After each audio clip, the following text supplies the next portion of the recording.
Romains 12, verset 12. Réjouissez-vous dans l'espérance et soyez patients dans la détresse, persévérez dans la prière.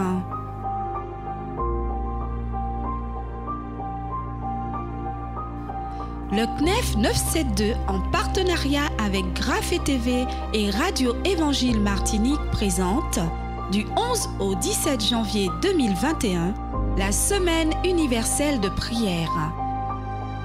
Chaque jour, découvrez un visage du CNEF et les différents sujets d'intercession.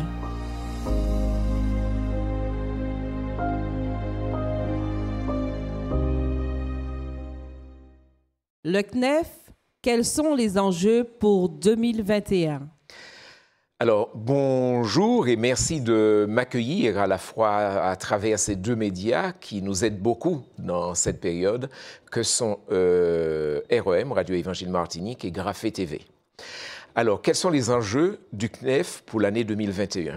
Ils sont de l'ordre, ils sont assez nombreux, on va dire, mais ils prennent naissance dans l'actualité qui ont vu le jour en 2020.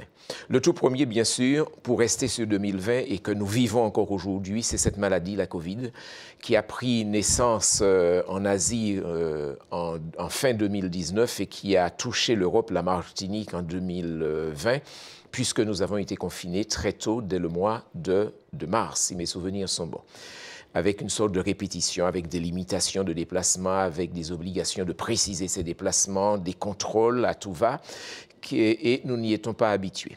Mais la deuxième chose, c'est pour le CNEF et pour les évangéliques et pour les religieux, on va dire de manière générale, pour prendre un concept plus large, ça a été une nouvelle manière de vivre notre fraternité, puisque nous avons changé de mode de fonctionnement. Un, parce que nous n'étions plus rassemblés comme nous en avions l'habitude, les uns à côté des autres, se parlant, il faut avoir une certaine distance. La deuxième chose, c'est que les plus vulnérables compte tenu de la maladie ne pouvaient être à des nôtres, et souvent les plus vulnérables sont les plus âgés ou ceux qui sont malades, alors que nous avons l'habitude de les rencontrer, de les voir. Il fallait se préserver, porter des masques, se laver constamment les mains pour tenter de les rencontrer quand la chose était possible. Alors, l'enjeu pour le CNEF, c'est quoi?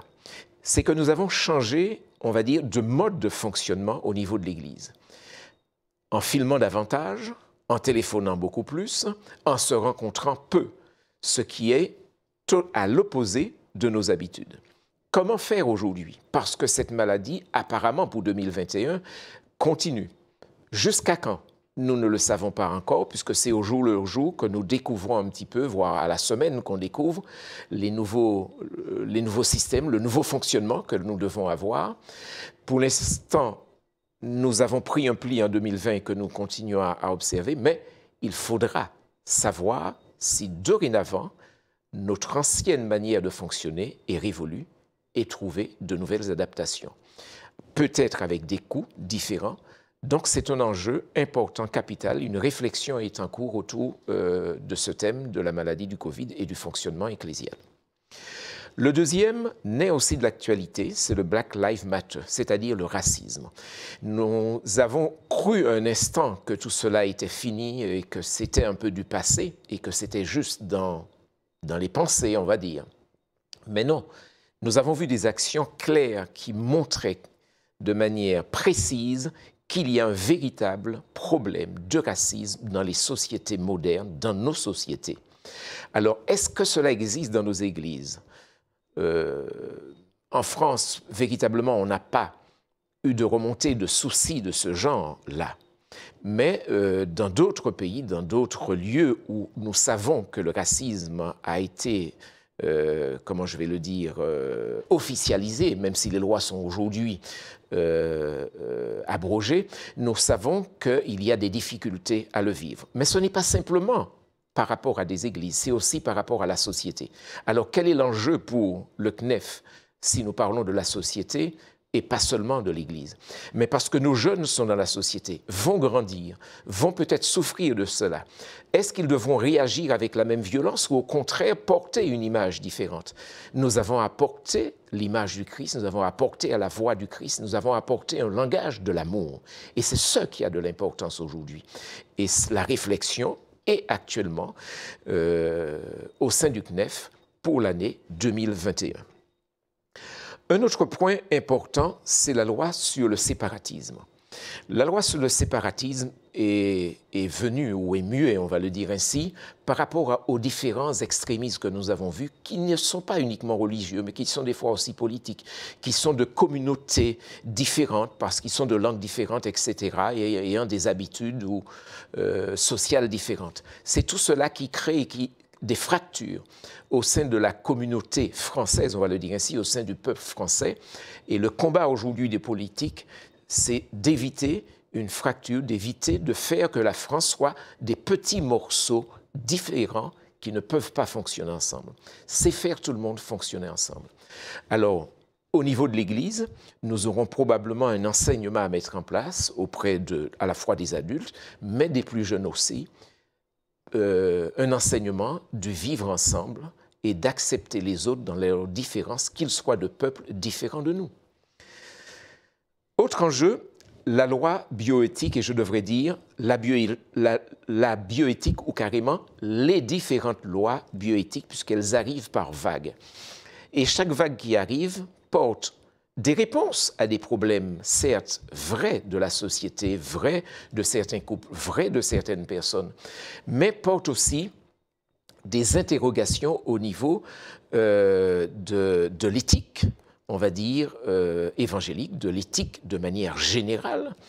Et ces lois risquent de nous faire entrer dans un nouveau mode de société, de changer quasiment de mode ou de tradition sociale, de vécu, et cela est d'importance. Nous avons aussi à donner un enseignement à nos enfants sur ce point-là, de manière qu'ils soient porteurs de bonnes nouvelles, porteurs d'apaisement, porteurs de réconfort à ceux qui souffrent et pour lesquels ces lois veulent porter des réponses, mais ne portent pas les vraies réponses. Nous avons l'islam qui est quand même la deuxième religion en France après le christianisme, et nous avons vu qu'au cours des années passées, qui sont pas si vieilles que ça, et encore aujourd'hui, et quand je dis aujourd'hui, je veux parler de l'année 2020 qui vient tout juste de s'écouler, nous avons vu les extrêmes, ceux qui se mettent en marge ou dans l'extrême de cette religion, les actions qui sont menées et qui sont des actions à la fois des actions terroristes, on va le dire très clairement. Or, nous savons que ce n'est pas la majorité des musulmans. Bien au contraire, c'est une petite frange. Alors, comment développer notre relation avec les musulmans qui sont des citoyens comme nous dans la société d'aujourd'hui? C'est la réflexion qui est menée et qui conduira le CNEF certainement à des rencontres avec les responsables musulmans pour savoir comment vivre ensemble en étant différents dans une même société, en étant tout juste français. Et enfin, le dernier point, qui est un enjeu d'importance qu'on a souvent porté sur le devant de la scène et auprès des médias, c'est la persécution des chrétiens. Persécution des chrétiens, nous en parlons ici. Nous sommes en Martinique, non loin de nous, dans l'Amérique du Sud, nous avons des pays où les chrétiens sont martyrisés, sont tués, mais c'est le cas aussi en Afrique, c'est le cas en Europe, en extrême est de l'Europe, c'est le cas en Asie, c'est le cas, je voudrais citer peut-être un pays qui est la Corée du Nord, qui est le pays où nous estimons que nos frères et sœurs chrétiens souffrent le plus. Eh bien, c'est un enjeu. Il faudra que nous en parlions de plus en plus, mais il faudra que nous nous préparions, nous aussi, si, et la chose risque de changer, si en France les choses changent et que la persécution trouve toute sa place en France, ce que nous ne souhaitons pas, bien entendu, comment réagir? Comment continuer à aimer les autres? Comment continuer à porter l'amour de Christ aux autres? Comment continuer à donner ce message de l'Évangile qui est un message de vie et d'amour. Quand on se souvient de ce que Jésus disait, « Car Dieu a tellement aimé le monde qu'il a donné son Fils. » Or, nous savons que ce Fils est mort à la croix par ces hommes qu'il a tant aimés. Alors, c'est ça toute, on va dire, la contradiction de l'Évangile, de l'action évangélique et du vécu en quelque sorte. Mais pour cela, l'amour, la parole de Dieu nous dit une chose, l'amour, il n'y a pas de peur dans l'amour.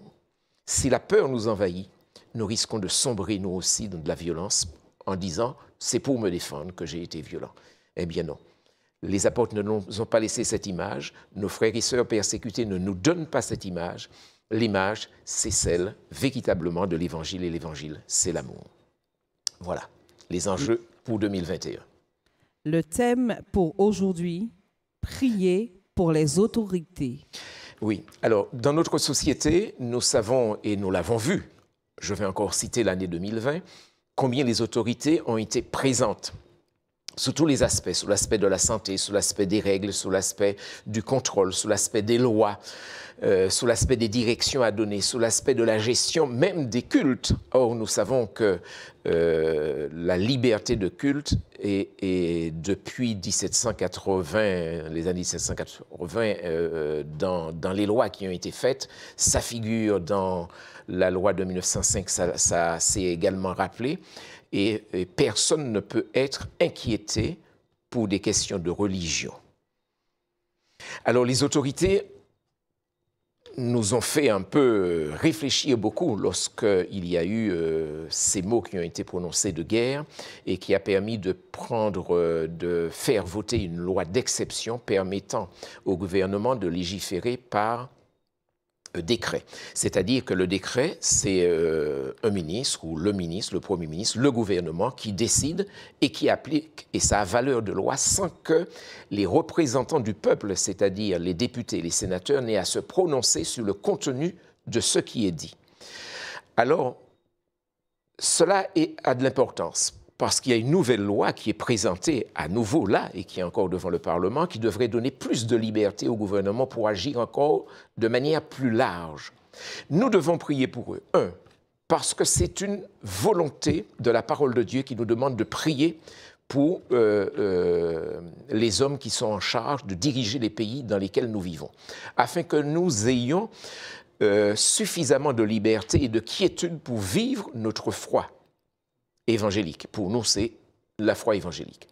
Nous devons prier pour eux. Ne pas en vouloir aux personnes que nous voyons, parce que la tendance serait aisée d'en vouloir à un ministre, à un policier, etc. Non, mais nous devons prier pour demander à Dieu qu'il cherche à l'éclairage suffisant et nécessaire pour pouvoir décider des lois qui sont les plus opportunes pour le peuple et que le peuple vive avec le plus de quiétude et de tranquillité intérieure dans le cœur. C'est ça qui importe. Donc, la prière pour eux est important. Le très excellent apôtre Paul rappelait à son enfant spirituel l'importance de la prière pour ceux qui gouvernent. Et ce temps de prière, est d'autant plus important que ceux qui gouvernent ne sont pas aujourd'hui, ne sont ni ministres de Dieu, ni disciples de Christ pour la majorité, ou très minoritairement. Alors, ils sont par la volonté des hommes, par les urnes. Et c'est ça notre démocratie. Et la chose est excellente. On ne voit pas pourquoi on devrait changer ce principe-là. Mais s'il y avait beaucoup plus de collaboration entre ces hommes qui gouvernent et le religieux, tout en étant séparés, parce que le religieux touche quand même une grosse partie de la population, les remontées que les religieux font pourraient éclairer ces hommes sur l'action à mener parce que tous ceux qui ont une religion sont des citoyens. Ils ne sont pas à part, ils ont leur conscience, leur foi, mais ils sont aussi des citoyens. Notre prière doit consister à lutter contre les esprits mauvais. C'est ce que la parole de Dieu nous enseigne. Pas contre les hommes, pas contre ceux qui nous gouvernent, mais les esprits mauvais qui insufflent des fois des pensées qui ne sont pas celles de Dieu. La lutte, avant d'être humaine, et elle n'est pas humaine, elle n'est pas l'homme contre l'homme, elle est spirituelle. Et en ce sens, c'est ça là que nous devons nous tenir, je dirais, c'est sur ce point-là. Alors, le même apôtre rappelait à son fils spirituel, qu'on pourrait appeler Timothée, dans le texte de 2 Timothée 3, versets 2 jusqu'à 5, nous lisons « Sache que dans les derniers jours, il y aura des temps difficiles, car les hommes seront égoïstes, amis de l'argent. » Et aujourd'hui, nous le voyons très clairement à travers les informations que nous recevons. Fanfarons, hautains, blasphémateurs. Il y en a même qui luttent pour qu'il y ait une loi pour blasphémer. Et qu'en blasphémant, personne n'ait de souci. Rebelles à leurs parents, ingrats, irreligieux. On n'a pas besoin de faire une large explication là-dessus, un large commentaire. Nous voyons que nous sommes dans une société largement irreligieuse, en quelque sorte. Ils seront insensibles, ils seront déloyaux, calomniateurs, intempérants, cruels, ennemis des gens de bien. Et on pourrait encore citer beaucoup de choses. L'apôtre cite à peu près 9 situations dans lesquelles les hommes se tiennent pour montrer combien les hommes des derniers temps et d'aujourd'hui sont loin de Dieu. Nous avons à prier aussi pour ces dirigeants que nous avons. L'Église est la vraie, demeure toujours dans la présence de Dieu sans peur, parce que l'amour dans nos cœurs enlève toute peur. Et nous avons à parler, nous avons à éclairer, nous avons à expliquer, et nos moments de prière pour nos frères et avec nos frères et nos sœurs sont là aussi pour cela. Alors nous prions pour les autorités.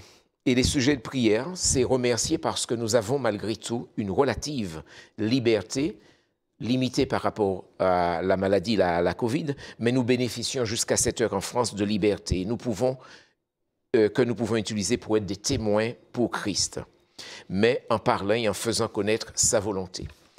Un autre point de prière, c'est merci pour l'état de droit dans lequel nous sommes et la séparation des pouvoirs en France entre l'exécutif, on va dire l'exécutif, législatif, judiciaire, qui garantissent ainsi nos libertés, mais que le séculier, ne domine pas sur le spirituel. Il faut qu'il y ait le bon équilibre pour que ce soit bon. Donc nous avons à prier pour cela, pour que nos dirigeants trouvent le bon équilibre sur ce point-là. Nous devons prier pour la liberté du culte. Nous l'avons dit entre les mots, mais on va le faire de manière très précise. Pour que les modifications du régime et de l'exercice du culte prévu par le gouvernement puissent être amendées de manière objective. Et j'ai cru comprendre par des informations que j'ai eues il y a quelques heures que ça c'est en train d'être amendé, puisque une nouvelle loi est là, afin que les églises et les associations chrétiennes continuent d'exercer le ministère. Nous allons prier pour que les convictions chrétiennes, comme toutes les autres opinions, puissent être acceptées et respectées dans le cadre du pluralisme d'opinions tel que c'est prévu par nos lois. Nous allons prier également pour que la laïcité soit un principe de paix sociale, non de division ou de stigmatisation des croyants, et ne devienne un nouvel extrémisme, parce que tout ce qui est poussé à son maximum, à son excès, devient un excès, un extrême, et qui est sujet à caution, puisque ça remet en cause des libertés. Et nous allons prier pour nous-mêmes aussi, afin que nous soyons capables de nous adapter et de demeurer tous des témoins de Christ, même si les conditions moins faciles qu'aujourd'hui nous étaient imposées. Car c'est vers quoi le monde va. Alors, après ces instants de prière que nous allons porter plus tard à nos fidèles, nous estimons que la paix reviendra dans les cœurs, l'amour sera là et que nous allons pouvoir à nouveau repartir dans une collaboration avec les autres, même si nous sommes d'avis différents, sans pour autant arriver à l'extrême, à la violence. Voilà les sujets de prière.